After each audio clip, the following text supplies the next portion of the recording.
welcome everybody to this week's episode of Strong Perspective Podcast. I'm one of your hosts, Keith Armstrong, along with Uncle Spoke. Damon Armstrong. He's going to be joining us momentarily. Happy Friday to everybody. Well, happy Friday evening. It's a little rainy down here. We was getting a lot of sunshine for like almost a month and a half straight, and they was like, "It's drought conditions.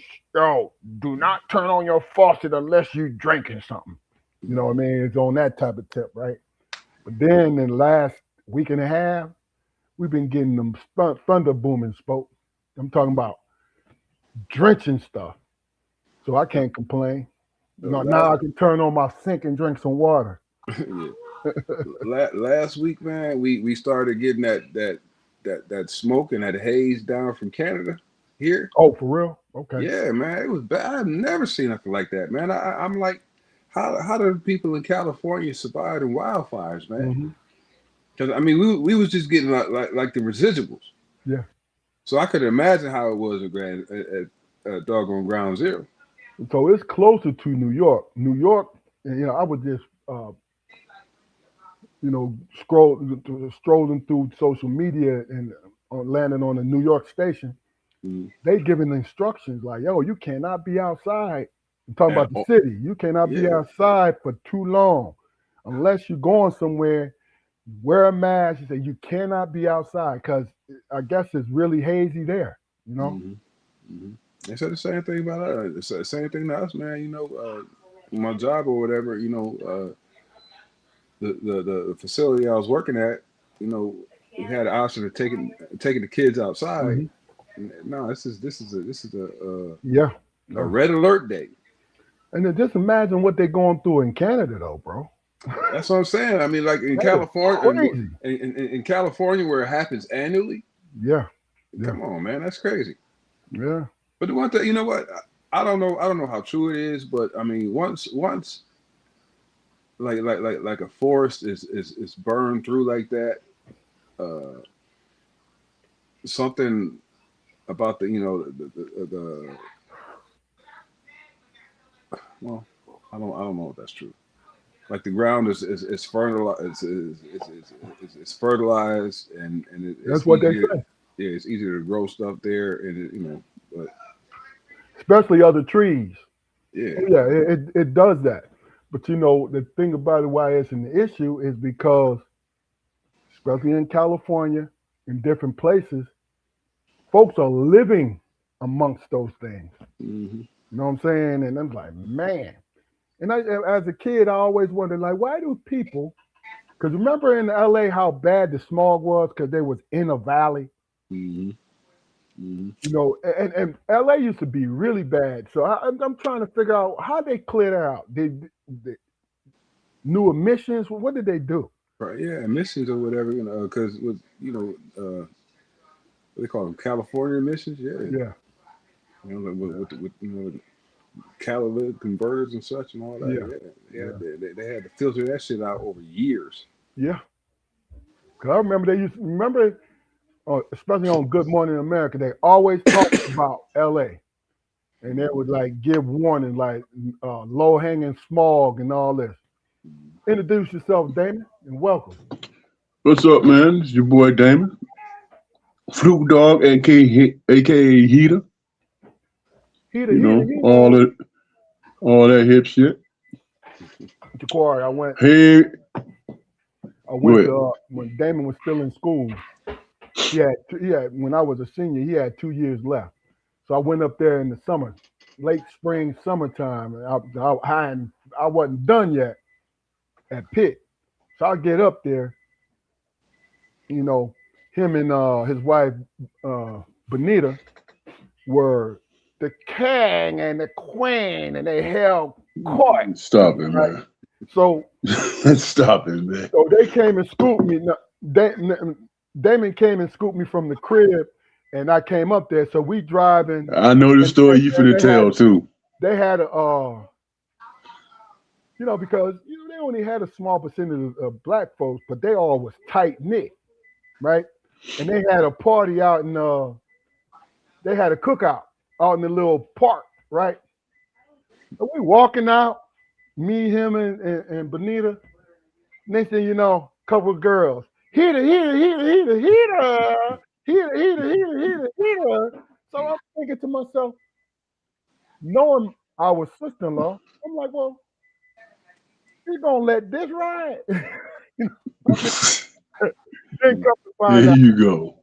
then come to find out, the young ladies who were saying it were her very very good friends. I say, okay, I get it now. You know what I'm saying? No. You know a story I thought you was gonna tell, bro. That time when me and her left for the whole damn day. Hey, we came back, put the key in the door. You was like, y'all let me out this motherfucker. Listen, I don't understand why they locked me in there. Hey, Spo, he was salty as hell, man. Man, y'all let me in. Y'all locked me in here all day. How the fuck they lock you in the house? You know, because they had one of them locks that you gotta lock it. You know, it wasn't no switch to open it up. Oh shit. So I'm getting ready to go, get out, because I was still young and spry and athletic and shit, right? And I was like,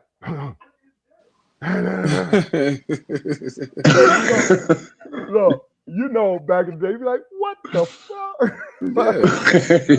Hey, bro. Man, I felt so damn bad, man. No, you I didn't. tried to play it off. No, you knew what I you felt was doing. bad. I didn't I felt understand. bad. And I'm like, but did they think I was gonna run away? I don't get it. Yeah. I'm like, Hey, listen. They thought you was gonna take that Hey, shit. Spo, I went off into a little corner and shit by myself. I said, man, my brother was locked in the house all damn day. then And we had fun. the crazy thing was we had not went because I was there the night before. We didn't go grocery shopping. Mm-hmm. There wasn't no leftovers up in that motherfucker. Oh my god! Look, whatever it was, I would have ate all that shit. Listen, and left the wrappers on the living room floor. I look. That was my goal, right? But all I could end up doing just chewing on some damn ice cubes. I'm like, these I'd have set me a shirt on fire or something, and cut holes in their sheets and all that shit. Yeah. They would lock me in the goddamn. I'd have called the goddamn police. Y'all remember how I used to be? Look, I didn't cuss him out, but I let him know. You did. No, yes, I didn't. Yes, you did. No, I was on this. How dare you? The thing is, Keith, I don't know if it really registers with you when you cussing a motherfucker out. I don't know if I don't know if you read the moment right. But for other mama. For other parties involved and shit, you be chewing their ass. I be like, God damn. But listen. No, hey, Spoke. He hit you with that. Hey man, what was you thinking about? Yeah, that's what I'm talking about. Here we go. Yeah, but you know what? I liken myself to the Japanese samurai, the John, because when they retire or from being a retainer, they become what? Warrior poets. These motherfuckers walking around the country and shit, begging for food and writing poetry. That's me.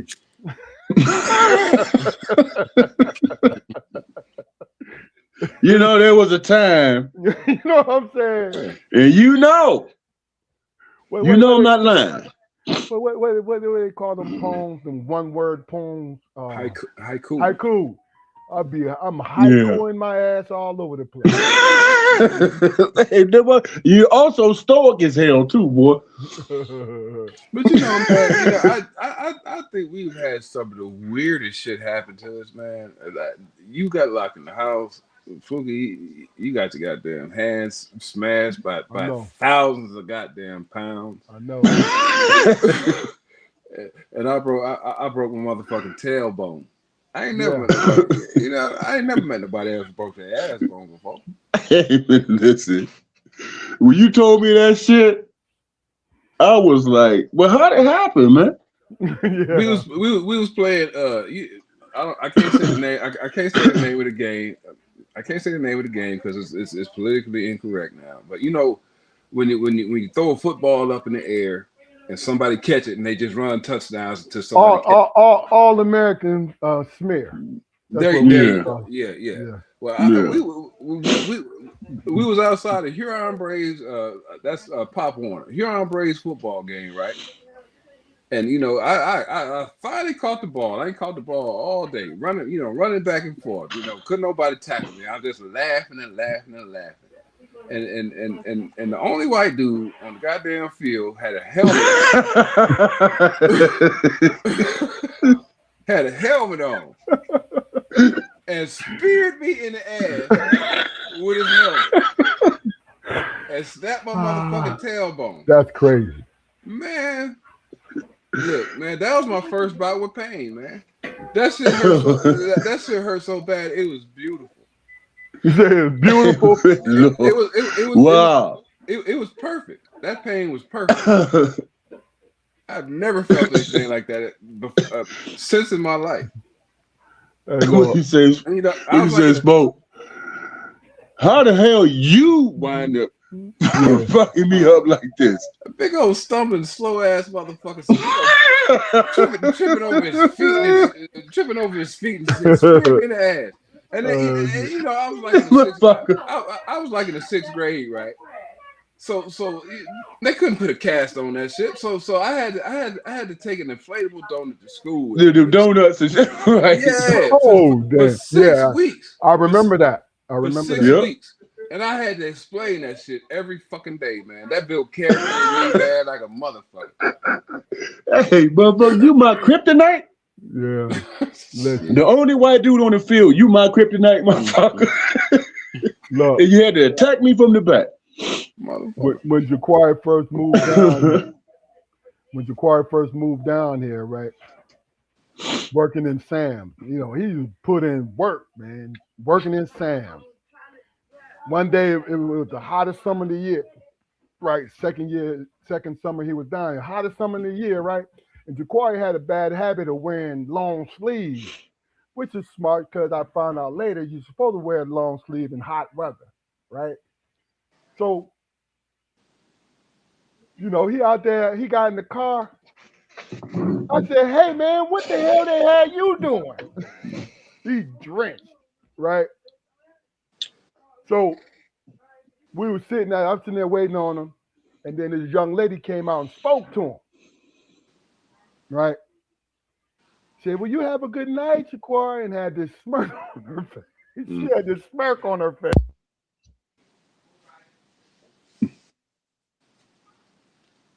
You on mute, bro. Yeah, I know. I accidentally unplugged it. I said, oh, what was that about? He looked at me and said, fuck her, Keith. That's what he said, right? I looked at him. I said, look, you got to explain what happened. He said, man, we standing there. I think you was on register. On register or something, right? He said, they were going back and forth, flirting a little bit, flirtation and all this, right? And she said to him, I bet you if I punch you in the stomach, it'll hurt. Jaquari said, if you punch me in my, then she fired off a bow. He said the only thing he'd do is, he said, I almost she did that shit so quick and so smooth, man. I almost farted. I was like, man, I really want to put hands on this woman. Oh my God! I really want to beat this chick up. Hey, you remember that story? Then I told her, like for the rest of the day, I told her she was flinching at me and shit. I'm like, motherfucker, I'm gonna have to bully you. How dare you?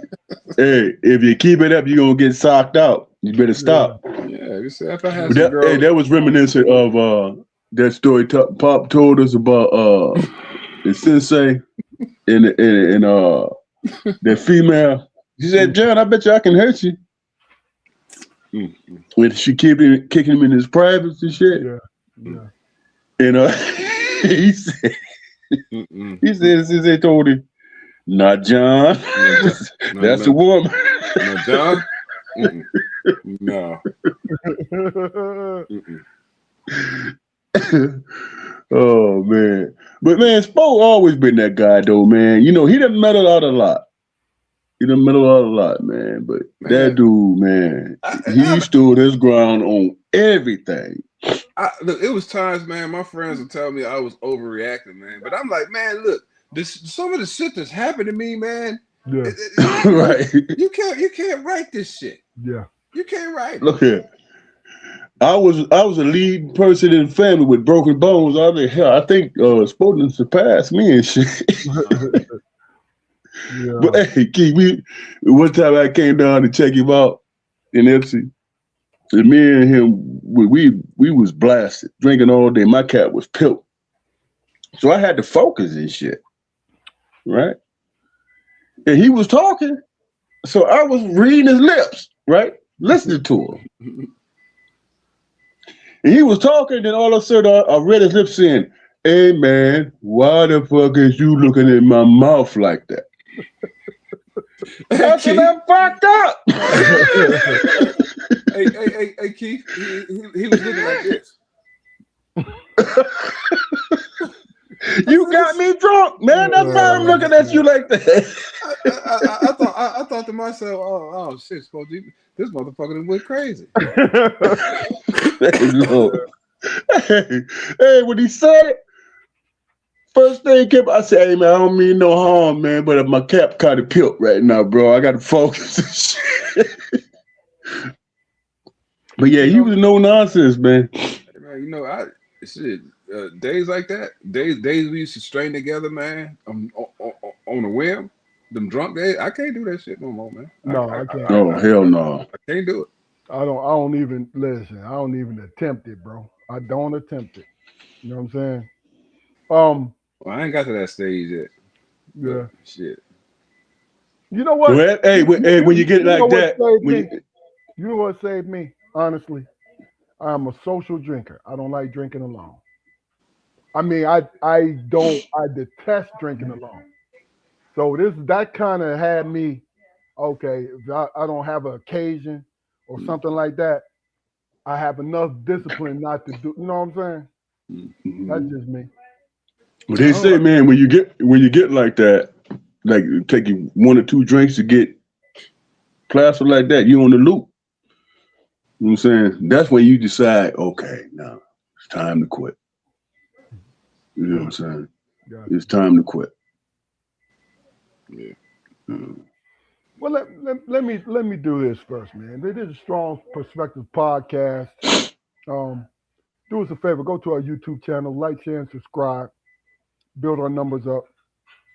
While you're there, check out a couple of our shorts. We got some great shorts. You know, we got some great content, and also our full-length podcast is on the channel too.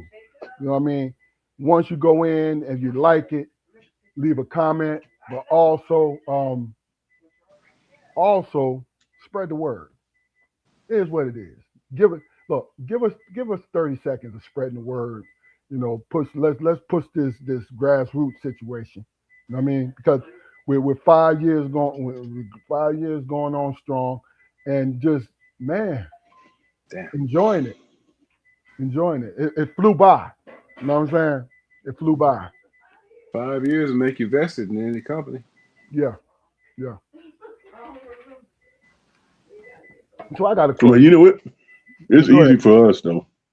I'm just saying it's easy for us because we brothers, man. We spend our lives together. You know what I'm saying? So yeah, I think, man, just us vibing with each other. Go ahead, bro. Yeah, I want more people. You know, I want more of the same people to come back. So I try to, you know what I mean? I try to encourage folks who liked it when they came on to come on. and new folks too. You know what I'm saying? Now, what's gonna happen is our channel's gonna explode, and then we have a little bit of change to pay for appearances, and the line is gonna be hanging out the door. You know what I'm saying? You know how it be. You know how it be. But let me ask you a question, man. Our generations. I'm the last year. If we believe in this stuff, I'm the last year of the baby boomers, right? You guys are generation what, X? Mhm. Okay. Okay. I don't know, No, bro. no, I mean Yeah, we Generation X. that's what it is. But here's the point: our two generations, in my personal opinion, right, appreciate our forefathers and our family that came before us, right? I was surfing through social media, and I saw something that sparked a question in my head. And what I saw was it was this restaurant owner in the '60s, a black man in one of those towns, one of them real crazy Mississippi towns. Uh, national news went into I think they did a documentary on. Forgive me for forgetting his name, but he had the most popular restaurant in there, and it was black owned. And white folks was coming, black folks was coming. You know what I'm saying? He started off as a waiter, right? And he saved his money to the point where he had his own restaurant. But he was talking about the sacrifices he had to make to be the father that he was for his children, right? He gave examples how the customers would talk to him, call him the N word, you know what I mean? Call him out his name. Can y'all hear me? Yeah. Yeah, Okay, we can't see you. my camera went out. I don't know why, but call him out his name, right? And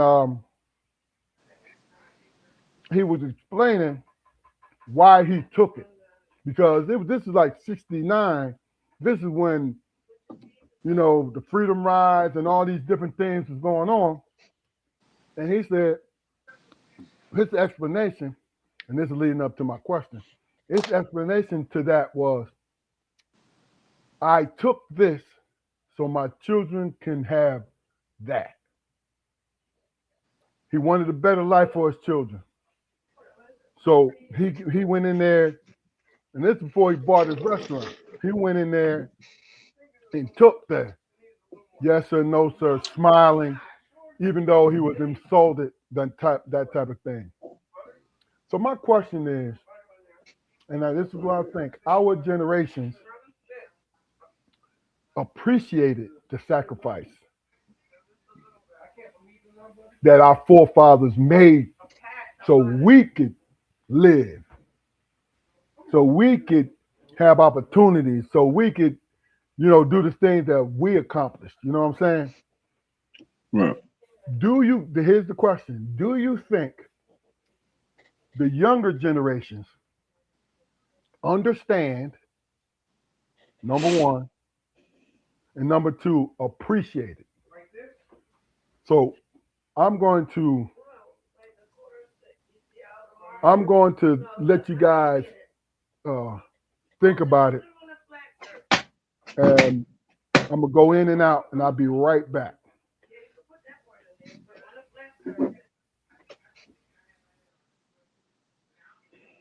So, baby boy, man, what's been going on with you, man?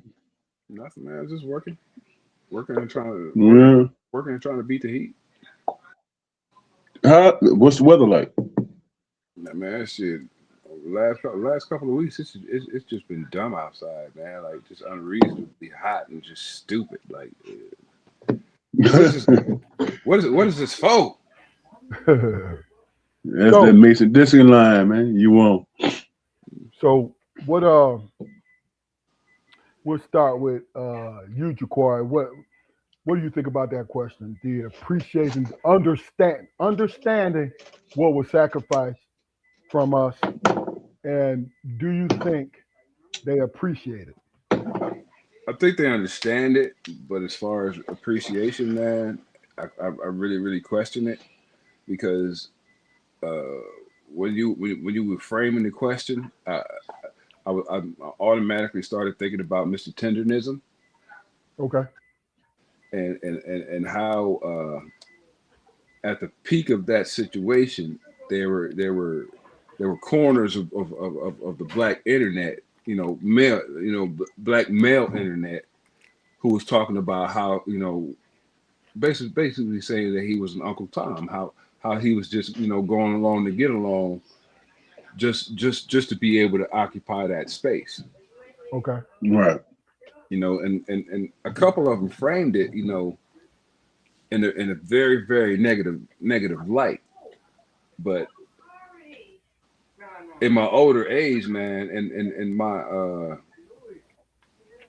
and the work I do to try to be more understanding, man. I kind of seen the point, man. But they were that the people I heard talking about that situation, they didn't give them props for anything, man. I mean, not his creativity, or it's just a word, he positioned himself, as a white puppet and so and such and such, and he took all this maltreatment, for 15 minutes of fame and so and such and such. Okay, yeah, all right, that's fine or whatever, man. But that I guarantee you that man's bills is maintained. We all deal, as a black male community, we all deal with a high level of goddamn what would you call it? Professionalism. Professionalism and humility. Yeah. Would you put it under that umbrella though? Professionalism? I would. You I got would. to. It's I all would. encompassing, man. If you choose to do, if you choose to do jobs, man, where you work with the public, there is certain shit that you unconsciously sign on for. Shit, stuff's gonna happen. People are gonna come and they're gonna show you who they really are. And it's up to you to, no matter how you feel, you have to encourage that return business. So if you got to chew on a statement, if you got to let some shit ride, in regards to your frame of thoughts on making money or whatever, that's just what's got to happen.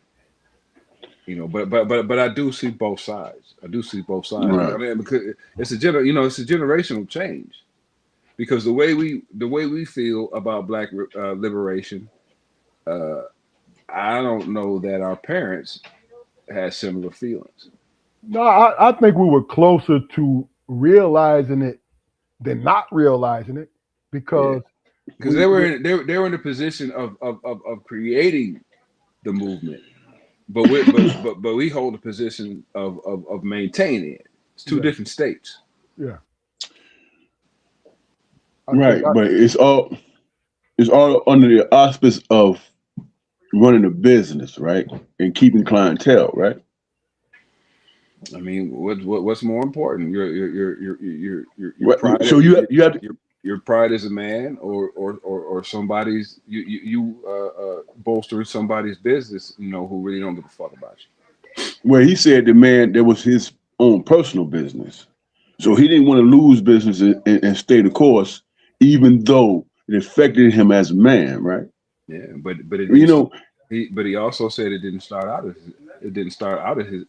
as his business.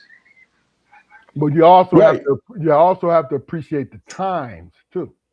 See that well, the time. I made sure. But go ahead. My point is this, man. This is how I feel about it. If it's all about building generational wealth and stuff like that in terms of business and all that stuff, then there are some sacrifices you have to make. Given your mentality. You know what I'm saying? What can you live with, bro? Which is a good point. You know what I'm saying? What can you live with? you know. And plus, in building your business, you're trying to give your family the understanding of this is how you build wealth, this is how you live, this is how we can move forward, and all that stuff, right? And I mean, that whole, it's a delicate balance, man. It okay, really is. so we're gonna get back to what you're saying. So what is your opinion as far as the younger generations? Do they understand the sacrifice that we made as a whole? So they could what? They see us crawl so they can run and walk. Do you, Damon? Do you think that it ain't the right word appreciate, but do they understand what was done and what we sacrificed and did? What I think is that they do understand, but because they didn't live in that situation, they can't see themselves being in that position. You know what I'm saying? So it's a matter of respecting this is how you navigate, right? That word As respect. opposed to right. What do you As think about that? opposed to I What do hmm? you think I, think? I think what they're failing to realize is the fact that back in the late '70s when dude was making his path, it was easier for a black man to die. Yeah, It was yeah. easier for Right. a black man to die. I mean, we still die over the stupidest shit nowadays. Don't get me wrong, but if he would have died doing what he was doing back then, nobody would have heard about it. No. But getting Well, back to you, Damon. Respect. You said respect earlier. Do you think there is respect? I think that if that younger person has an understanding of this is survival and this is how it was done and presented in that situation, because what's the opposite of that? Not opposite, but what's the results of it? You're gonna get burned out. You're gonna disappear. All these different things, right? Okay. There's a real danger there. You know what I'm saying? Nowadays, they don't experience that real danger. You know what I'm saying? They Because don't experience it. is it because it's a different kind of danger that they have to go through? Danger they have, the danger that they have to go is incarceration. You know what I'm saying? Along those lines, Okay. they can experience that type of thing. But back then, it was physical danger, man. Yeah. You know Yeah. what I'm saying? Just by you standing up for your manhood, you can lose your life. You know what I'm saying? You can lose your life, and that was apparent. It was there that what I'm saying. You can be focused on just by saying, "Hey, man, my name is so and so. Don't call me that word." And then all of a sudden, you a target. Gotcha. You know what I'm saying? You're a target, and you're going not only going are you going to lose your life, you're going to lose your business, your livelihood, all of that stuff. And imagine how that affects the generations moving forward. Hey, I had an uncle who owned a business, and he stood up for himself by not being called the N word, right? And he lost his life for that because he was so called uppity or whatever. I'm saying that's devastating to a family. You know that those are scars and fears and mechanisms put in place to keep you fearful. You know what I'm saying that was intentional, as opposed to now, man. You can put your chest out, and be like, no, man. I'm gonna fight for my rights because you think you have those type of rights. You know what I'm saying you think that you are an actual citizen who has rights, and you can kick a motherfucker out your damn establishment. You think or you know you have those rights because that's the biggest difference. It's the simple fact that it would beat over our parents' head that we don't share the same rights as other citizens because we're Well, black. basically. But based on their experiences, they knew they were second class, bro. They knew No, that. no, they were being treated as second class, but they weren't. Right, that's true. I'm talking But about what I'm saying, metaphorically. I'm talking about standing on your own two feet. You know what I mean? Understanding that people are attempting to put you in that category, but you're not, because you go to work every day. You provide for your family. You do all these different things, but right? them things was always used as weapons more than anything. Tools for brainwash. I think You know I what I mean? think I think what this younger generation doesn't realize, man, is that at some point we were all angry young men with high ideals, but bad technique. And you know, as if we lived, we got older and we learned how to navigate shit. Which what is Yeah. that? That It's all about navigation. It's all that's about life. that That's life, because right? Yeah, yeah. right. It's all Because about that. you think about it. Think about this, man. The three of us, we're survivors because of what we had to grow up under, quote unquote survivors, meaning the way the country was back then, it was more against us than anything. Then people like us and ourselves was breaking down certain barriers so our children and grandchildren won't have to go through that. You know what I mean? Because of the survival of us fighting against it and standing and knowing how to use the law, knowing how to be forceful, Right. be forceful when we had to be, and know how to hire the right lawyer. You know what I'm saying? I think it's unfortunate, man, that no,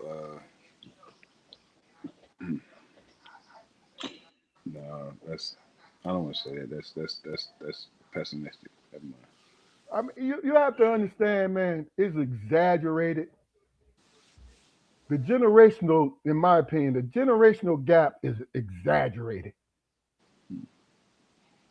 It is But see more, here, it is more he say, she say stuff now. Them old heads, he wants to be young. He don't listen. He hard headed. He's this, he's that. You understand what I'm saying? That's all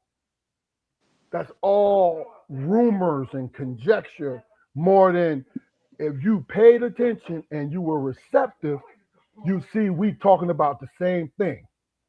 That's it. That's but his. see, That's his I think generation refusing to learn each other's language, man. That's all that is. right. Exactly. But I think for me, what I think about our ancestors and our people in the past didn't realize that most of the shit, like you said, keep the congestions, was like paper tiger type shit, man. You know what I'm saying? It was all predicated on conditioning. Hey man, because you talk back to this person, whatever, they got burned out. You know what I'm saying? How often did that happen? It didn't happen very often, but because it was sensationalized and because it was being made known, hey, you know what? Y'all better stay in this place, so this is going to happen to you. That wasn't most of the situations, but you get conditioned in that thinking. See, And the people now, the generations nowadays, like, man, fuck that. We gonna riot. You know what I'm saying? We gonna stand on this. And they come to realize that, man, whatever veiled threats that you give or deliver ain't shit. You know what I'm saying? Don't frequent my establishment anymore. yeah, of course. But You know see, what I'm saying? So that's you didn't you I didn't you think didn't have that. to take shit. But see, that's the thing about it, though, man. I think it was like that when we were growing up. It was the simple fact that it was regional on what somebody was going to do. So if you're in a sundown town or you in one of them southern, and I say southern, not picking on southern towns, but isolated areas, and you're a black shop owner, even though they need you in that community, Right. jealousy will have them soup it up to do something. And they did it in the North too. I They mean, soup but it up to go attack your business, even though the just like they attack your business, even though it's harming them too. But they would rather you have nothing because you standing on and look, you standing by. Sometimes you're standing on by yourself, and then the mob mentality. You brave because it's for you. You know what I'm saying? But just through my experience from living in America my entire life, man, it's a part of me that believes that when they went to that man's establishment and belittled him and ate his good food or whatever, that was a part of the whole. That was a part of the whole occasion. That was a part of the whole, entertainment factor of the shit. We get to go and nigger this and nigger that and have some good chicken and leave with no consequences. Because you feeling small. Why? You know what I'm saying? Why is he smiling? Before he got his restaurant, why is he smiling and jovial? Let me treat him like shit because I'm feeling like shit. Why this? Why? Because look, the white folks who got their foot on my neck make me feel like poor white trash. So I was like, you know what? We all don't like black people. Let's go ahead and jump on, even though you might. But see, go ahead. There's some type of psychosis to that bullshit too, man. Because if you gather your friends, family, or whatever to go eat at this establishment, right? That is you needing that. The food is good atmosphere. You need that, right? But when you sitting there, everything on time, everything is good as it gets, right? And the first thing popping in your mind is, man, this Black Joy thing does not fit well with me, man. So I'm gonna call him the N-word. You know what I'm saying? Just to let him know his place. There's a psychosis to that dumbass shit, man. I mean, of course it is. I mean, and then You know what I'm saying? That's the thing about it is you said it, his place, her place. Fuck do you mean my place? You know what I'm saying? And I understand what you meant by it, Damon. It's just you're sitting here and really with a clear head, understanding. Because when we were children, we understood that black men and women are people. They not just a subset of something whiter and greater. No, we're human beings here.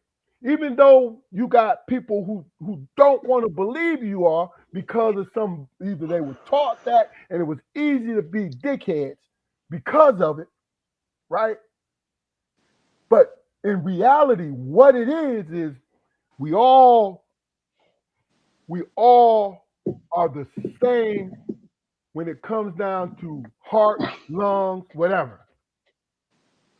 And when you're taught that, and when you're armed with that, when you're armed with, hey, you are a very intelligent human being, and it's said to you out of love, right? You don't look for validation. So what do? You stand your see. This is what, and like I said, this is my opinion. This is what that's not being said. Is there have been black men and women through our generations and before who didn't take shit from nobody. You know what I'm saying? Yeah, Uncle Will. That's Uncle Will. 64 acres. That's you know what I'm saying? That's my point. That is had his own business, all that. Yeah. Right. In Mississippi. That's exactly my point. It's the simple fact is the propaganda that's being fed to you through television, through newspaper, in your school system. The propaganda. Even though you're looking around and if you blessed to be in a neighborhood where there are black homes that are owned, or okay, you could be in projects because the projects used to be beautiful. Do you understand what I'm saying to you? Right. And you know why you want to know why the projects stopped being beautiful? Because the people who was maintaining the shit stopped doing it. Even though the residents are fucking paying them to take care of it. Right. That's all. And then you get the little folks, the immature people who ain't got no business owning a home. You know what I mean? Or renting, or just living their life. And this is white and black. Living their life, not giving a fuck. You know what I'm saying? That kind of brings stuff down too. You know what's crazy, man? When we think about it, for us, this is my recollection, man. For us, when you think about the people that came before us, right? Everybody had a house and shit at some point or another, right? Everybody was working, had good jobs. Yeah, where they can get a home before all that. Before all the redlining bullshit. Yeah. Correct me if I'm wrong. Our experience was there were certain places in the South that our parents had to stop us and say, when you go in this store, don't put your hands on shit. Yeah. But we can go in there and buy any fucking thing in that store. You know what I'm saying? Money green. Right. That's their attitude. That's how they feel. You know what I'm saying? We made trips down south every year. Dealt with our family. And when we dealt with our family, the places we went was homes and shit. In the deep south, Mississippi. You know what I'm saying? We in my recollection, our experience was middle class shit. That's what it was. It wasn't no, there ain't no such thing, middle, lower. It just people. Well, finish my point. My attitude is always, you know what? If you put yourself in this position, you can gain this. That's true. Now, when you think about it, on both sides of our family, didn't that happen? You working hard, breaking your back, going to work every It day, happened. not missing the day. You was able to purchase the things that you wanted. Yes. Look at our dad's father. This dude owned bars and shit downtown and insurance companies and shit in St. Louis. You know what I'm saying? Look at my mom's dad. Look what he did.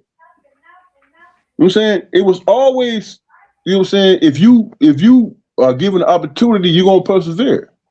So that's our experience. Then it graduated into all these different things. See, the magical word. We was never oppressed.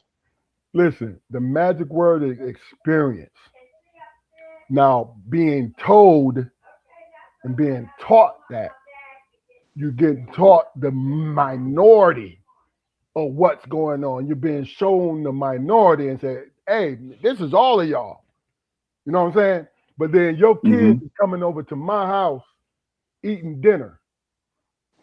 You understand? Everybody ate. Yep. Everybody ate. So,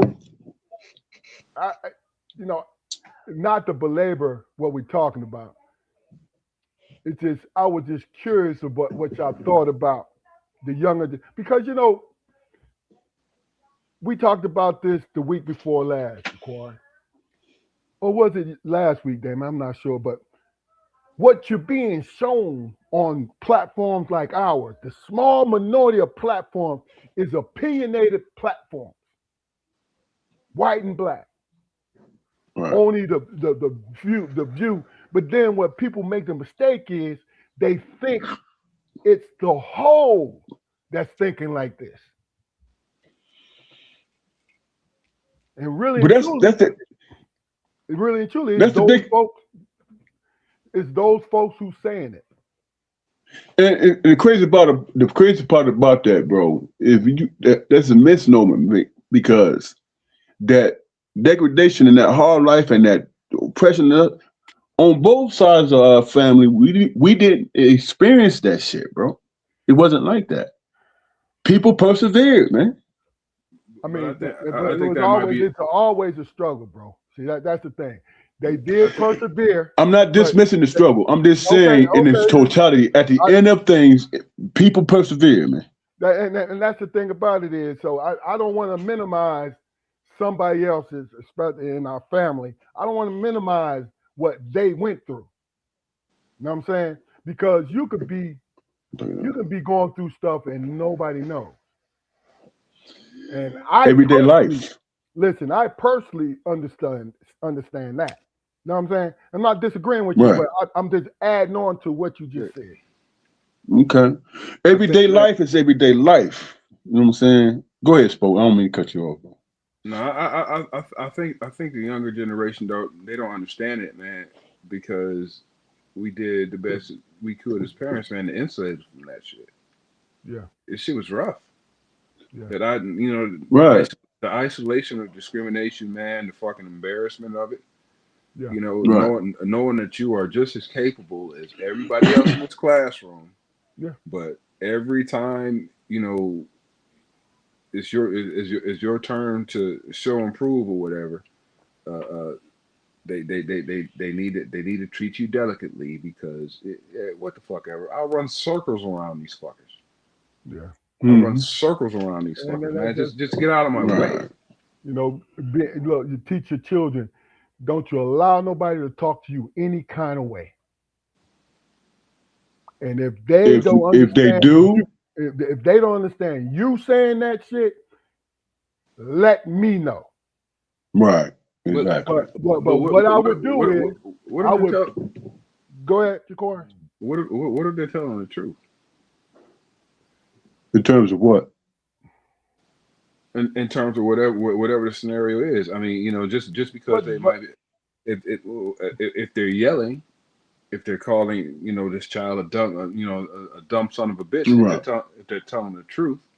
no, it's the way you can say things, first of all. And you don't tell a child that unless that child puts their Right. hand on you as a teacher. Put their hand on you. See, once you get physical, somebody gets physical with you, as a human being, you have that knee-jerk reaction. But if you're going to try to talk to them any kind of way, now, as a parent, to answer your question, Jacquari, as a parent, I am going to, not in front of my child, I'm going to talk to the teacher and ask Right. them, check that temperature before I bring my son or my daughter in. Like, yo, Right. did you say this? Right. You know what I mean? And you can discern whether or not how close to the truth that teacher's, you know what I'm saying? It's what it is. But as our parents, black parents, what was the first thing they did? They came to us and said, "Tell me what happened." They spoke to us first to arm whatever the hell they was going to go in there and do. And plus, if you know You your saying? child, if you know your child, So we had to be honest, tell the truth, so our parents can go in there and vouch for us, fight for us, and all that stuff. That's our experience. I mean, that's You know what I'm saying? the whole point, though. I think that's every parent's experience, unless they have something against that school or the school system, right? Or frustrated or anything that's going on in their life, right? All I was saying is this, going along with what you were saying, it's the simple fact that I have enough, I know my child enough, like, yo, what happened? Right. Tell me And you what happened. understand your child's character. Yeah. Exactly. Yeah. And then go in front of the teacher, what happened? Can you explain to me? Before we move on, man, our dad used to work third shift, right, at Ford. And this teacher, now that's remember, most of our teachers was white women. So this teacher would call my dad every day, saying he is not in his seat when the bell rings, or whatever, right? And our dad asked me, he said, "Man, do you have your ass in the seat, man? Because I'm too tired to be dealing with this bullshit," right? So yeah, Dad, I'm in the classroom. I'm in my seat. And he said, "Okay. Do you know this man?" Because Ping was the assistant principal then. So my dad had access to watching his son, right? So this man came in and he stood and he watched, right? And he saw that I was in the classroom each time. He told that woman, he said, "Don't you call me no more with this bullshit, you understand? Because I watched my son." Matter of fact, he asked her, was he in his seat today? No, he was standing outside of the classroom and all this stuff, right? And I remember it like it was he called out of the room. He was like, "Don't you call me with no more of that bullshit, because my son was in the classroom. And when I asked you, you told me that he wasn't. Don't call me with this bullshit anymore." And Ping was standing next to him. And he was like, "Mr. Armstrong, I got it. We good." You know what I'm saying? I don't know what problem she had with me or whatever. You know what I'm saying? But my point is, our dad actually did the work. He actually went in, saw for himself. And once he saw for himself, you know what I'm saying? I knew then how he stood up for me. You know what I'm saying? Although I don't ever have to lie to him. I just have to tell him the truth. And that's it. And he's going to fight to whatever, to support me. And that was important for me. Was that Miss Peters? I think so. So but she was like with math and shit. Science. So, yep. So that's why I inherited all that bullshit. I mean, look. Yeah. I'm gonna tell you. Yeah. But that's the fight. That's the struggle, though, bro. You know what I'm saying? You. I'm just saying, our parents was involved, man. That's my point. I think that let's change it up a little bit. You know what I mean? And because we talked a little bit about this before we got on. Just being an old head basketball player, you know,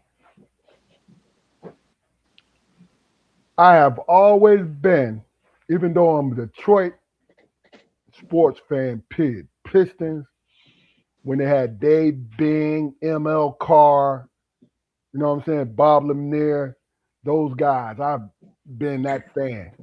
But at the same time, in 1976, when Dr. J went to the Philadelphia 76ers, I instantly became a 76er fan. So I was a youngin' then in 76, right? When I found out, now understand, I'm not caping for LeBron James. I'm not calling him the GOAT and all this. I admire what he has been in the last 5 years, what he has been able to put together. And him going to Philadelphia, and this is my question, you guys.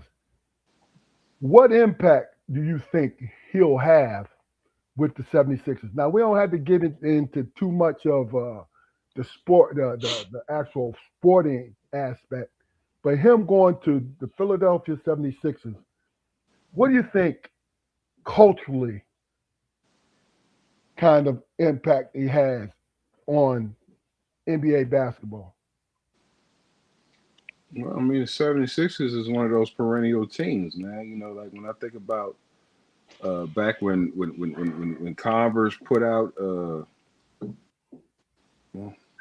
did they have 76ers Converse? I think they did. They had Dr. J's. Yeah. Yeah, Dr. I mean, J's. I mean, the but All-Stars, yeah. They had Dr. J's. They had Barclays too. Barclays, yeah. Yeah. Yeah. That was my favorite shoes. But I mean, it's a perennial team, man. You know, it's an old school team. You know, a hard hat team. You know, and old school basketball fans, they really appreciated that squad over the years. Didn't matter who was who your core team was. You know, Dr. J, Moses Malone, Chuck. Come on, man. You ain't gonna get no better. Yeah. Then what I think what I think, man, is, trying to put myself in the mind of LeBron James. Is he about a ring, or is he trying to put asses in the seats, man? You know what I'm saying? Because he has that draw, man. People are gonna flock to the stadium to watch him. You know what I'm saying? They're gonna do that. So if you was to ask me, are they a perennial team? Are they gonna win a championship? No, because it's all predicated on Embiid, man. If Embiid is not that, if he can't stay healthy and be that guy, they're not winning shit, man. You know what I'm saying? And then for me, it turns into the owner wanting to put asses in the seats, wanting to have that attention and the notoriety.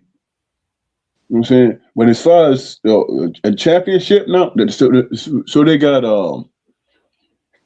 Brown, they got Embiid, they got LeBron, they got what's young brother, nice dude. What's his name? That star power, man. It's gonna be a lot of scoring. Is it gonna be a lot of defense being played? No, not really. Who gonna be the defensive force on that team?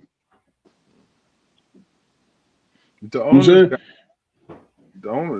got to know, man, that this is his swan song, man.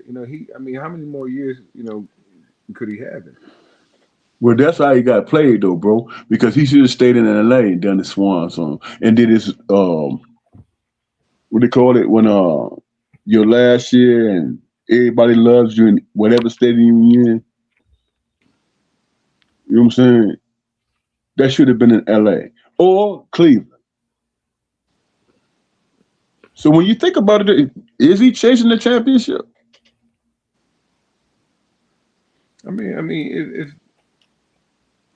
If he can get there and secure half of the amount of control he had in LA, I believe he's got a shot at it. Yeah. Yeah. There's that part. You know what I'm saying? Why would you accept him there if he got all these demands and shit? I don't think he's that guy anymore. And I'm a LeBron fan. I don't think he's that guy anymore. You know what I'm saying? Where he, I want a max contract for 2 years. Come on, bro. He ain't that dude no more, man. He took the vet minimum. He took the vet minimum. Yeah. 8 million. Oh, so he think he finna win another championship then. Listen, he took 2 years, $8 million. That's the vet minimum. Get the fuck out of here. For real? Yeah. So honestly, if Joel Embiid stays healthy, I believe they'll be in the final. But is he gonna stay healthy, bro? But look, you gotta think about it though. You got LeBron James, you got Jaylen Brown. You got Maxey up and coming. Maxey, that's what I was trying to remember. Maxey, and that's a bad boy, man. And then you got the younger blood, Edgecombe. So that's a nice little joint. But if Embiid gives them a double the majority of the season, then you got Andre Drummond coming in, grabbing 15 rebounds every other game. You understand what I'm saying? So it's a possibility. If Embiid played a traditional center position, he's not going to do that. Chance. He's not going to do that. But the thing about it is, he's not going to with LeBron there. He's not going to put a lot on his body. You know what I'm saying? Because LeBron it will take over situations to calm things down. Is what he's going to do. You know what I'm saying? Because you got to think about it. Even though the New York Knicks went in there and destroyed that situation last year in the playoffs, it was 3 very close games that Philadelphia should have won. You know what I mean? So when I said culturally, right? When I said culturally, when I asked y'all that, I mean, y'all answers were good, right? I was just thinking along the lines of this. He is the last of the Mohicans. His style of play is the last of the Mohicans. What did he average last year? 24 a game? About 24 a game. No, but Fuck you, 40. yeah. No, but see, here's the thing. How the hell you 41 years old and you average 24 points a game, bro? That's crazy, Once man. he retires, and Steph Curry is a part of the new wave because he invented the new wave jump shot. He did that. Even though he's an old school guy, he invented the new wave of things, right? Kawhi Leonard, when he retires, let's see. These older cats, you know, the ones that are still on the high, you know what I mean? Russell, you know what I'm saying? When they retire, like these are the last of the Mohicans. So the kind of ball that's going to be played is not going to be,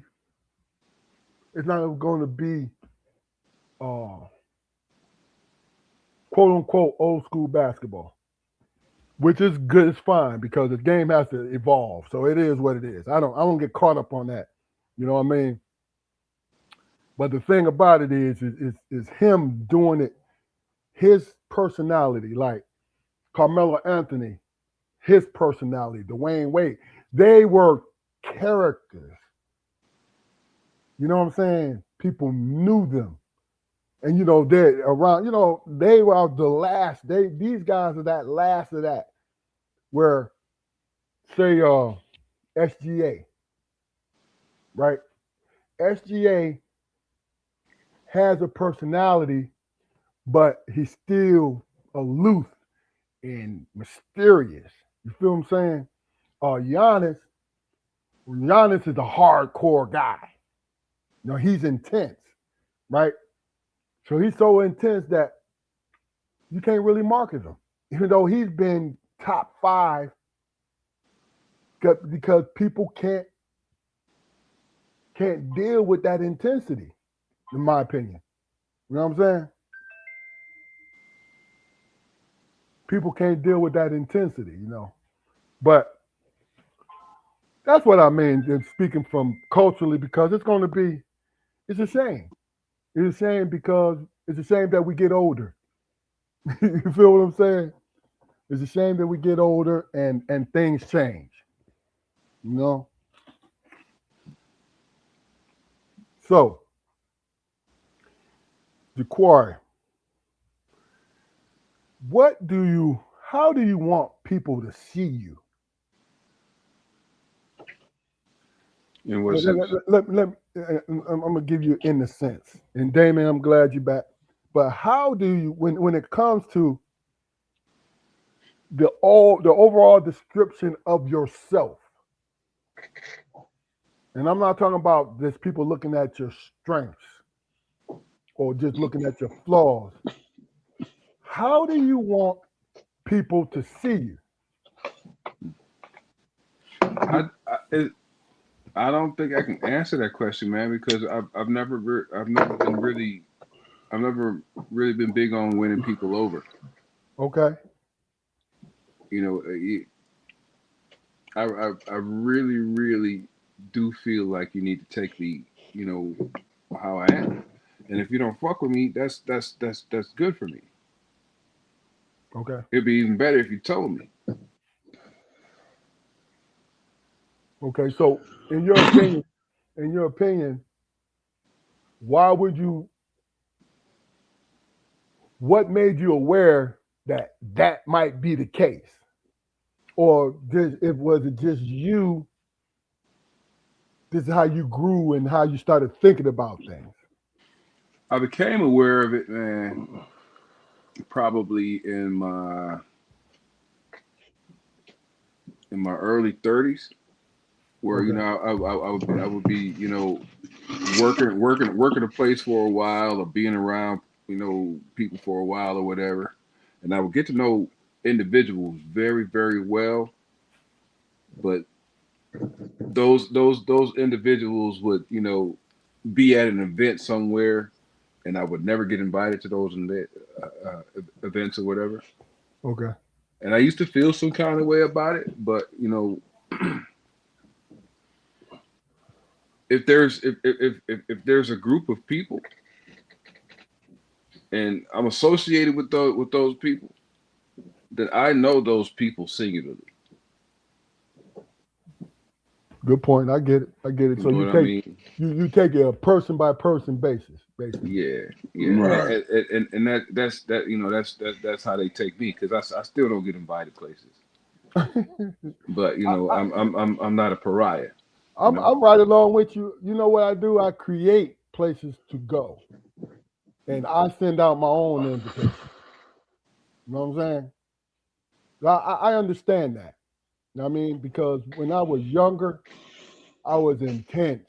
Y'all know how intense I was. I knew how to have fun, but I was serious too. So I was serious. I was not taking. And then this one with black, I had more patience with black folks than I had with anybody else. Mhm.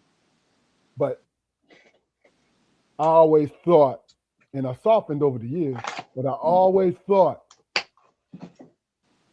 as long as you understand where I'm coming from, then we won't have a problem. You feel what I'm saying? Yeah, fuck it.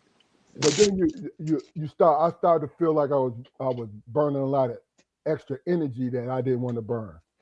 But go ahead, Damon. How do you want people to see you?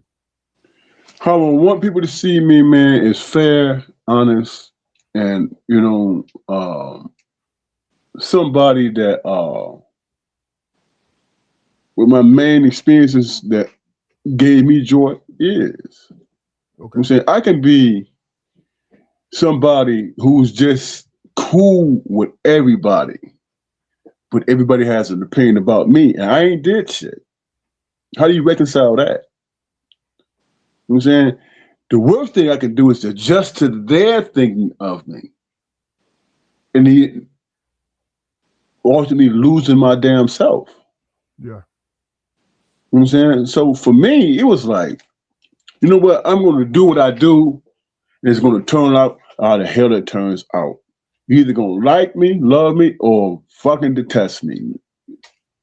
That's what it's going to be. Mm-hmm. You know what I'm saying? I have no control over it, bro, at all.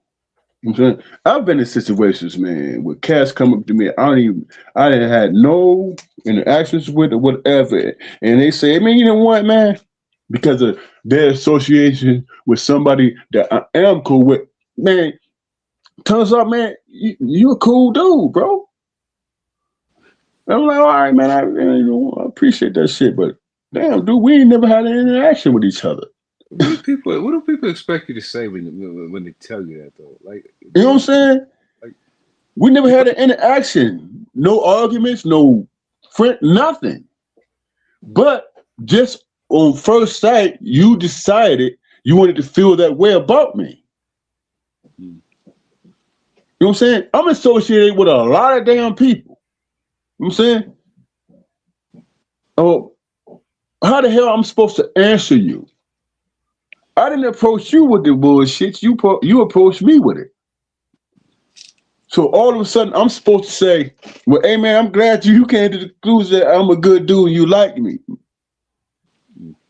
Thanks. What am I supposed to do with that? Yeah. It ain't nothing to do with it. I laugh. Because, see, you know what I'm saying? The thing about it is whatever, I've already sensed what you thought about me. You understand? Because half the time when they say that to you, they're eating crow. They're eating crow, and you have helped them some kind of way. When people are apologetic to you about, oh man, I misjudged you, guess what? They received something from you, whether or not it was verbally or physically. Right. And I'm not talking about you giving it to them so they can feel that way. No, hey, I'm me. This is who I am. That's it. Yeah. You know what I mean? Hey, dude, you turned out to be all right, dude. Yeah, fuck all. Okay. Why did you think I wasn't, motherfucker? People have made that mistake, and from that point on, even if and I got relationships with them every day, I give it to them. You know what I mean? In the sarcastic way, not out of anger, not out of malice. It's like, wow, you formed an opinion about me, and I'm like, should I feel offended? I don't anymore, man. And I'm saying that in a sarcastic way. Should I feel it? Because really and truly, I don't. You have every right. If it's coming out of the blue, you have every right to feel that way. I don't care. Because by the time they say these things to you, oh, you're a nice guy, you've already understood where they were coming from. Now it's up to you to accept it or not accept it. That's all. You know, I've come to enjoy the space of anomaly, man. Mm-hmm. I appreciate it with motherfuckers. Look, I used to be dumbfounded, man, when I would be in scenarios, man, where I would be like addressing a crowd of people or whatever, and I'm orating now. I'm presenting something, right? So I'm buttoned down. I'm proper. I'm making sure it's enunciated, whatever. But as soon as I get done, I'll go off to the side with somebody I fuck with and be like, man, I was gassed in the motherfucker. And then we'll bust out laughing, and everybody's like, what's going on with him? And, I didn't think he joked. I didn't think, what? Yeah, because you don't know me. Yeah. And at this point in my life, I have kind of half-assed stopped trying to put myself out there because I don't need that validation anymore. I'll stop. Yeah, I mean, people are threatened by that, man. People are threatened by you. Not only carving your own space, but maintaining it meticulously. You and that can and that straw, bro. You're killing us. You sound like a cartoon. You ever heard of what's the name of this shit? SMR. That's what it is. It's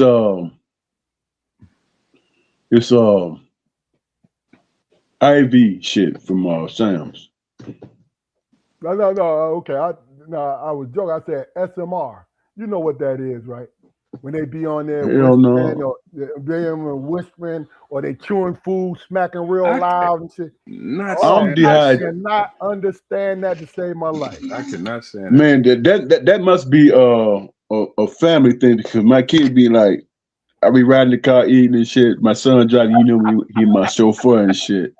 He be like, Dad, are you going to finish that sandwich, man? Yeah, close your mouth, man. What the fuck you chewing like that for? I'm like, what's the problem, man? He said, man, you are making me. This is how he talk. Hey, man, I'm livid listening to you eat. I'm like, well, okay, my bad. Yeah. But goddamn, I need substance, man. Can I eat? Can you hurry up? Yeah. Hey, just like Pops, right down to Mississippi. He done drove the whole time. Gave up the damn wheel and shit. And I'm driving and I'm fucking with him and shit. So I would do the little things that make sounds when you go off the road and shit. The rumble strip? Yeah. Yeah. And he said, all right, pull over, man. I said, no, man, I got it, man. We in Mississippi, no, I got it. He's like, pull over, man. I regret letting you get the wheel because you smoking that cigarette and letting the motherfucker burn and shit. You ain't look at the asshole. You ain't even smoking it, man. I was like, okay, man, you and your feelings and shit, man, that's fine. Look, I can't even be me, man. Looking for reason to get back behind the wheel. Right. I didn't like the way you tied your shoes when you got up this morning. Hey, David, that's coming from a man who's smoking the car with the windows rolled up tightly. Like what the fuck, man? I can't crack the window, sir. Oh, he wanted to get the secondhand smoke too. Yeah, like that. I've been smoking. I've been smoking all my life. The only time I saw him humble, man, when mama had that Bonneville and shit. I was backing out the driveway and scratched the side of the car and shit. He said, "Well, I'm gonna tell you something, son." Yeah, man. I don't know what you're gonna do. He said, "You don't have to explain shit to me. Yeah. I'm finna call my wife and tell her you did this shit." Yeah. Wow. He called her like, "Ooh, guess what that?" You know, Fuka done fucked up your car, don't you? Yeah. I said I couldn't explain shit.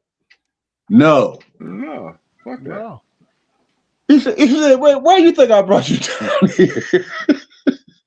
I brought you down here for everything to go right, and you done fucked up already, man." I said, "All right, dude, I got you." So, my next question to you guys is this: how much do you think it's on us to be leaders in our community? I'm not just talking about the way we carry ourselves, but leaders, like, organizing youth stuff and just showing up for stuff. Like, as men, how important do you think that is in your community?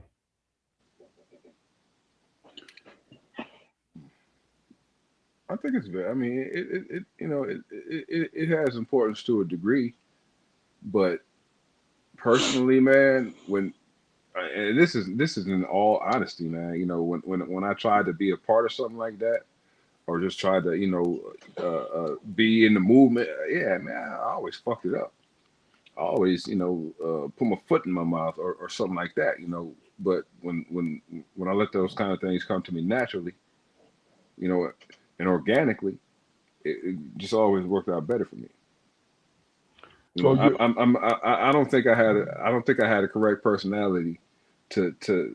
I don't want leadership, but there's been times in my life where I've been in leadership positions and I've done a very good job. Yeah. So it's a paradox for me. I think for me, man, it was always a situation where I didn't know I was in that position, bro. I didn't know. I was just living my life. Yeah. You know what I'm saying? And it just came to me. You know what I'm saying? So to answer the question, is it important? Absolutely, but it is in terms of leadership, man, you just have to be who you are and deal with the situations as it comes to you. And then everybody ain't gonna recognize that shit. You know what I'm saying? But the people that's really paying attention is, you know what I'm saying, looking for advice or looking for examples. Everybody ain't gonna look at that way because of jealousy or whatever the case may be, man. But the people that do, I think you just have to be who you are, and they see that, and it's all predicated on them and how they accept it, man. Everybody ain't gonna be that way. People. You know the point I'm saying. People gonna, man, who did this nigga think he is? And it's people like, go ahead, finish, Damon. And then there's gonna be people like, hey man, how did you do this shit? Yeah. You know what I'm saying? And you don't explain it to him out of arrogance. He's like, hey man, hell, this is what I did, bro. This is my life. Yeah. They either accept it or they don't. You know what I think with strong-willed people, in which we try to see ourselves as a community that way, we don't actively listen. Because when you actively listen to someone, you are listening to learn, right? What happens with us is when somebody stands up to speak, and I'm just speaking in general, you pay attention to how they stood up, what they said when they stood up, and how they're standing there, or your opinion about them if you know them, right? Mm-hmm. And that's judging how much information you're going to receive. You know what I'm saying? Because see, a lot of times, I'll give you an example from my work situation, right? Before I retired, we had meetings with the sheriff. You feel what I'm saying? We had training sessions, because we always had to be certified. We always had to be up to date. And in the moments, depending on the instructor, is how much people will receive.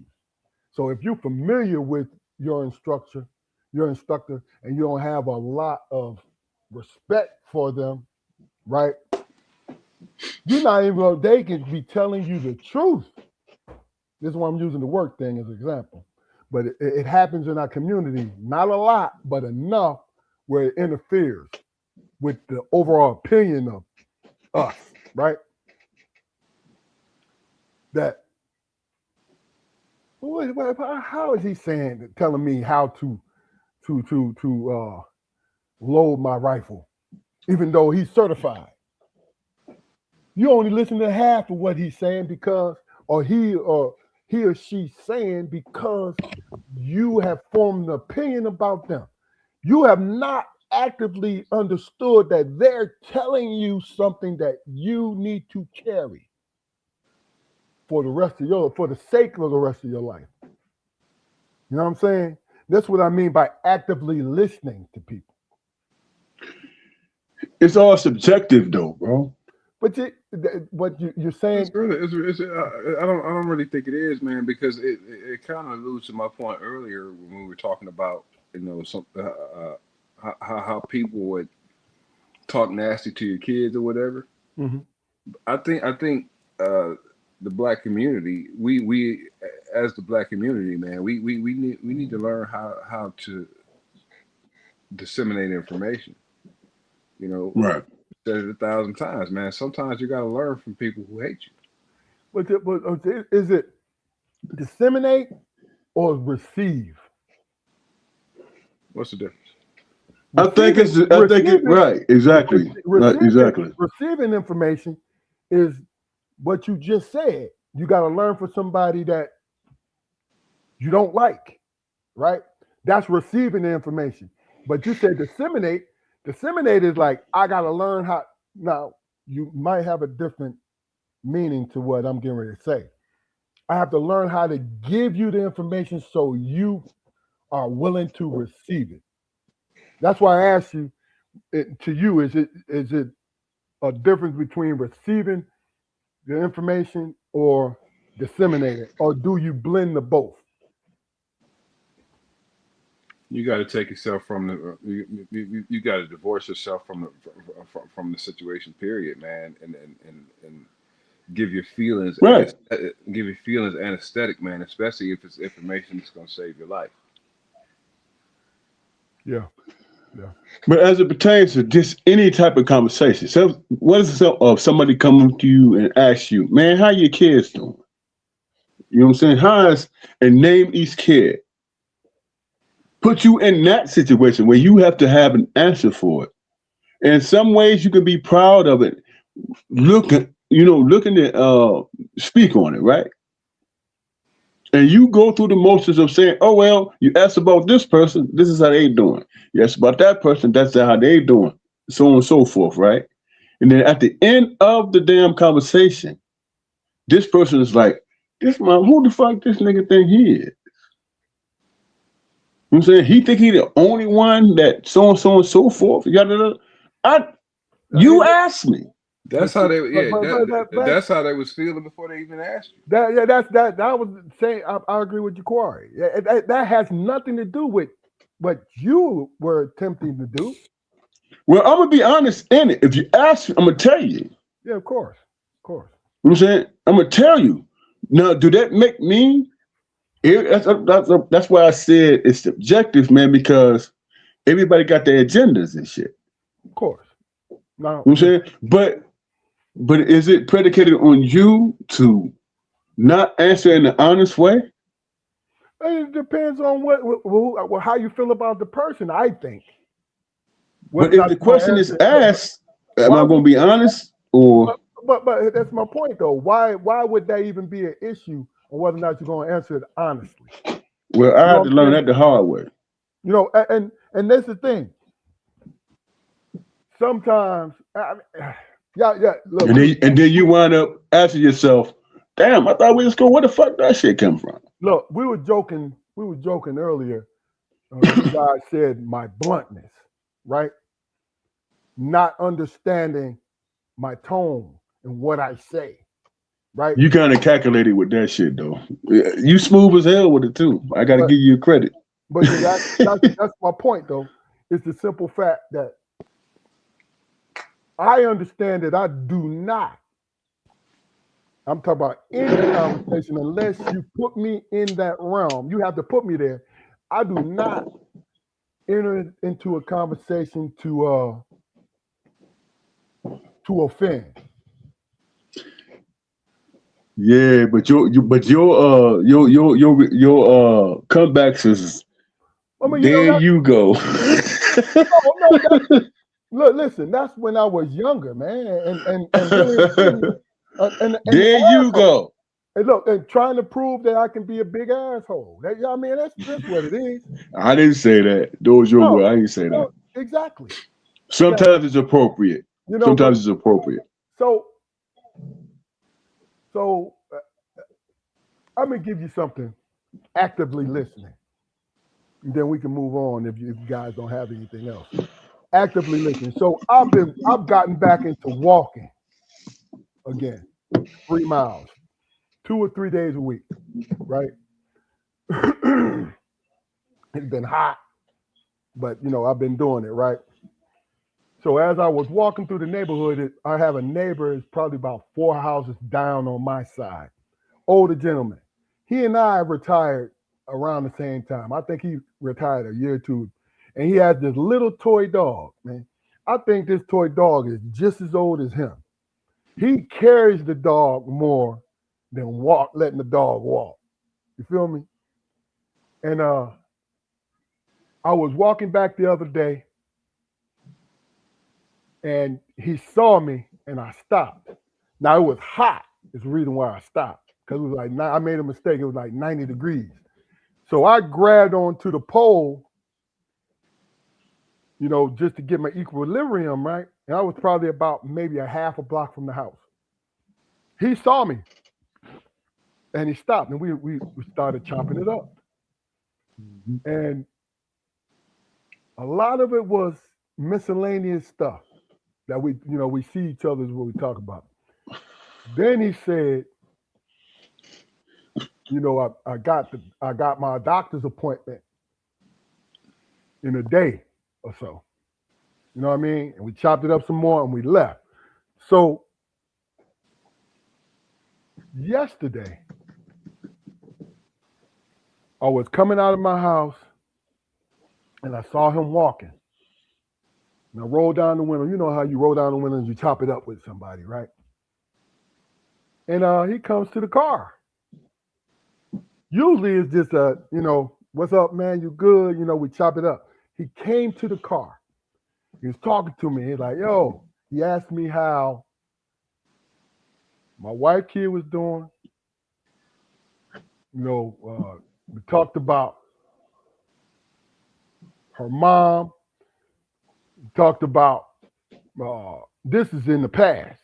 Now he asked me about that. My son Carson graduated. He asked me how he's doing, the whole nine, right? And I'm like, man, he paid attention, basically, right? Then I said to him, hey, I'm good, man. So how'd the doctor's appointment go? And he took 5 minutes, bro. And it hit me hard. He said, listen, doctor says that I may have cancer in my kidneys Wow. and my liver. He opened up. It's like it poured out. That changes the conversation, right? Like Right. it poured out. And we sat there and we talked about it, man, and and he just it was a burden that because him and his wife probably talk about it every day. But You don't say that shit. I was a You don't different say that source. shit. You don't say that shit unless you trust the person, bro. That personal. So I was another source, basically, right? Right. And I told you, look, hey, keep on, man, because he said, yeah, I'm out here and walking. Every little bit of help. There's a couple things. I told the doctor we trying everything. So he went on his way. I'm driving, and I said to myself, because I like him. You understand? He's been living down like, he one of the old heads in the neighborhood like me. So we always talking, right? And I said to myself, I am glad that I stopped, right? And I'm also glad that I paid attention to what this man was saying to me in all our other conversations. Right. You know what I mean? And meaning, there's nothing wrong to actually listen. Yep.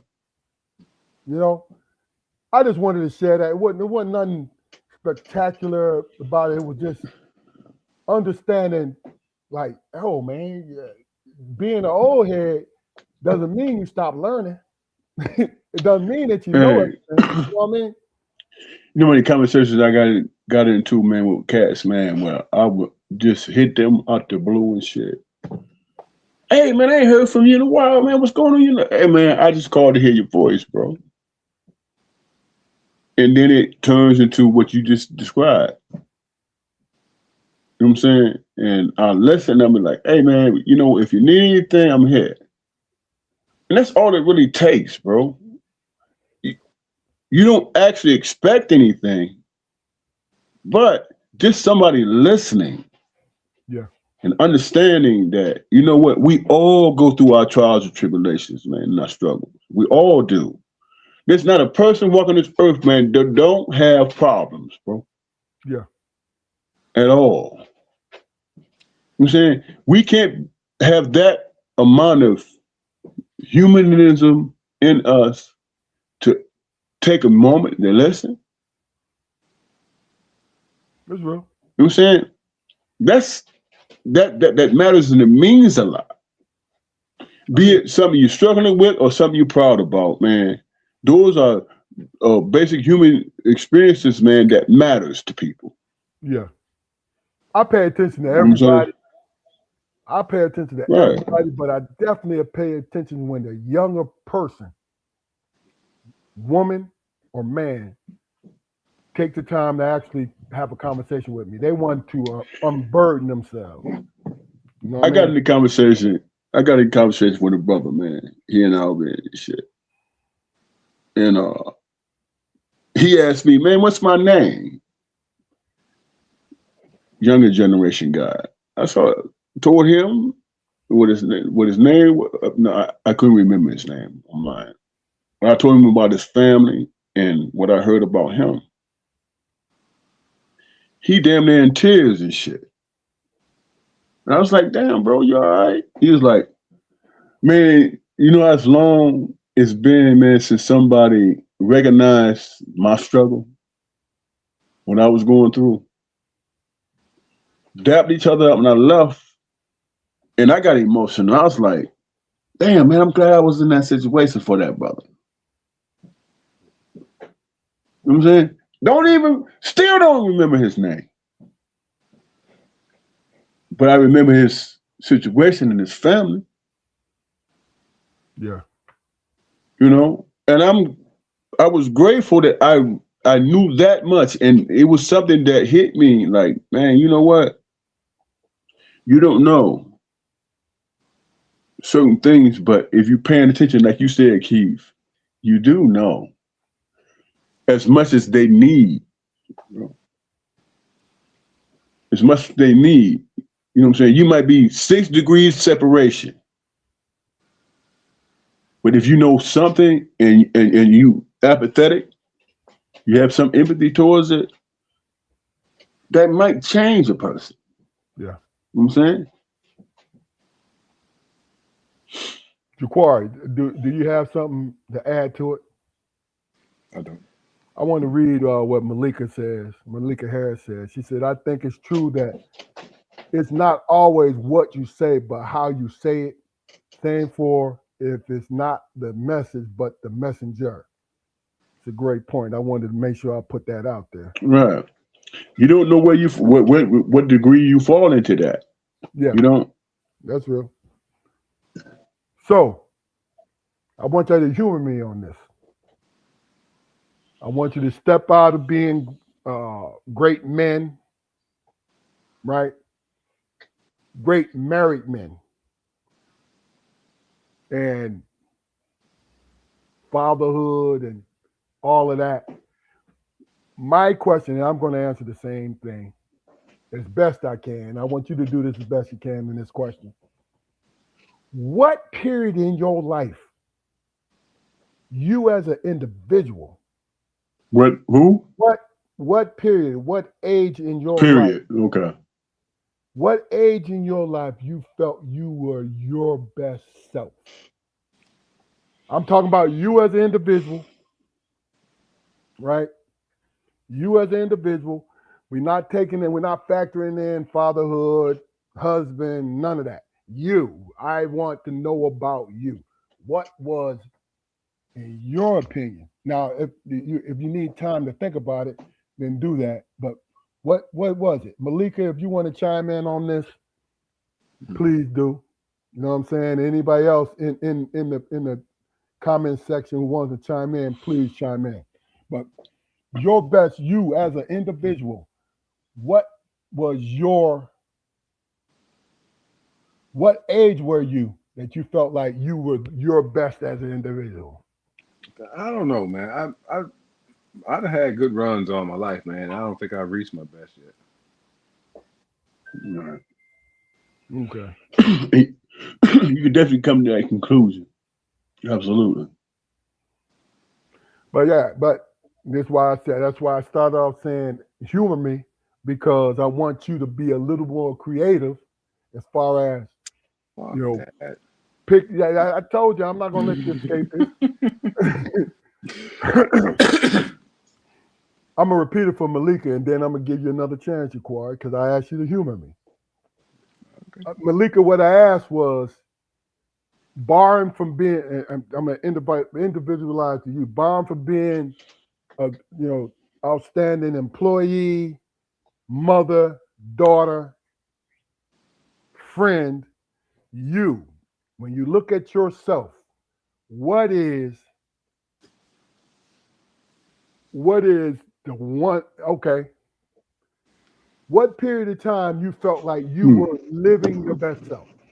Yeah, you know what? Probably for me, it was my college years, man, because I was constantly achieving things, Okay.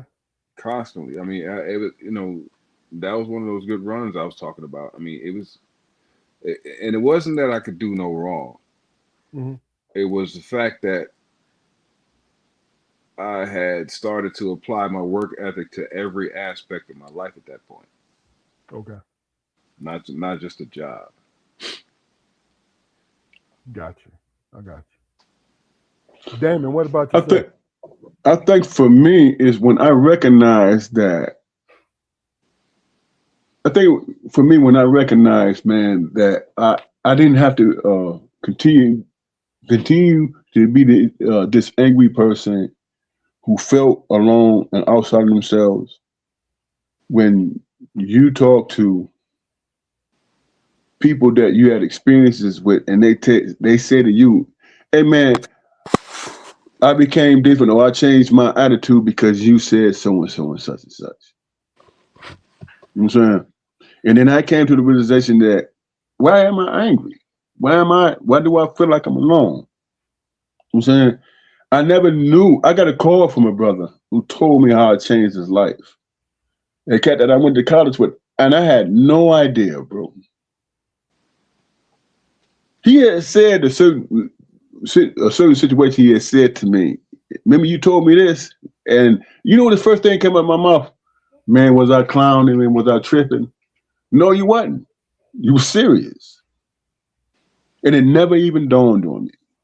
And then he went on to explain, dude, this is what you did, bro. You know what I'm saying? And I felt a certain type of way. I'm like, damn, I should have been aware of it. You know what I'm saying? And I wasn't.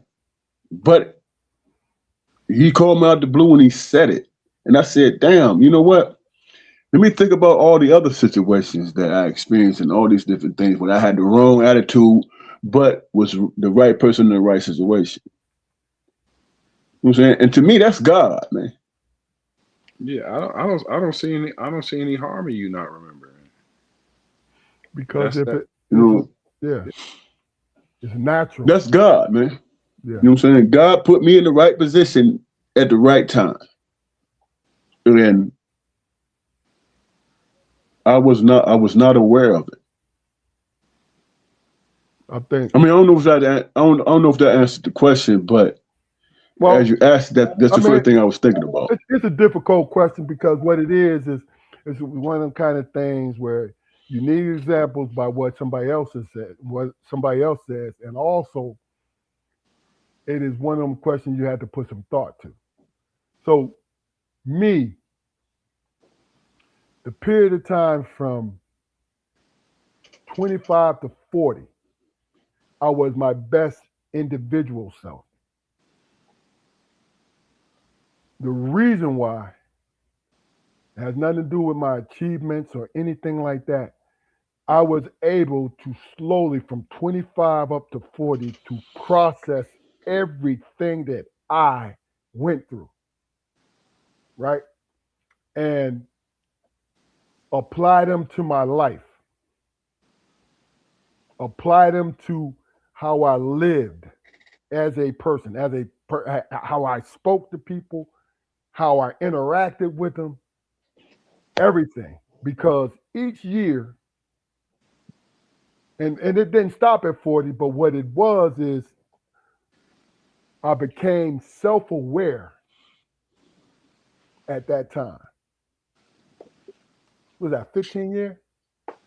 15-year period. You see what I'm saying? Where I became self-aware and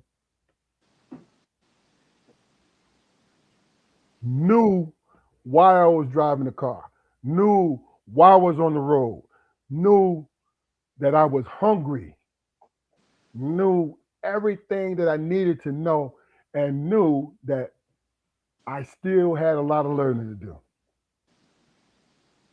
Because that's what I was speaking from. Malika says, good question. Although I'm not as useful, now will always be my answer because I know more than I did yesterday and I'm able to see and apply things better than before. It's a great answer. It's a great answer. All right, well, when Jaquari comes back, Damon, we're going to have the last words, and then I'm going to let you gentlemen do what you got to do. I'm here. Oh, you're digging up your nose. I got you. My bad. No. I'm glad you find that funny. Okay. Last words, man. We'll start with you, Damon. My last words is this, man. All the chaos and calamities and all the shit happening in the world, man. I am glad and very proud of our people, man. When we decide to do some shit, man, has it ever been like this since the 60s and 70s when we decided when we was going to protest and be in line with each other, man, and be consistent with it? This is a beautiful time for us, man. It really is. And I am amazed that nobody crossed the line. You got some idiots out there that say and do dumb shit, but as a collective, man, we as a people, man, we at this point in time, about fucking business, bro. And I am proud of that. And I support it. And I think, man, every day I spend time with my grandbaby, she is somebody I can say, see how strong we are. See what changes we can make. I mean, we can actually do that. And see the results of it. You know what I'm saying? And it's just amazing to me, bro. I love our people, bro. Okay. Jaquari. Oh, fucking with the court and heated, right? And crumble. No, gentlemen, I've totally enjoyed this season's conversation, and I look forward to the next. All right. This is Strong Perspective Podcast. Wait a minute. Malika said, did you all see when black people took over the white-only Facebook group? Yeah. I didn't see that. Nita showed me that. I didn't see that. Yeah. They showed out, man. Did they? Yeah. They showed out. Okay. That's what I'm talking about. I'm going to have to go look that up because I need a laugh. You know what I mean? But look, this is Strong Perspective Podcast. Please go like, share, and subscribe. Share our YouTube page with people that you like, people that you want to learn, people that you love, because we got it. We got the sauce. Please like, share, and subscribe, you know. And those of you who are traveling, have traveling mercies. You know what I'm saying? You're staying home. Have beautiful, beautiful, beautiful weekend conversations. You know what I'm saying? And that's it for me. Yeah, thanks for riding with us, cuz. Yes, absolutely. Thank you, Malika. All right. Well, this is Strong Perspective Podcast. We'll see you next Friday. We out.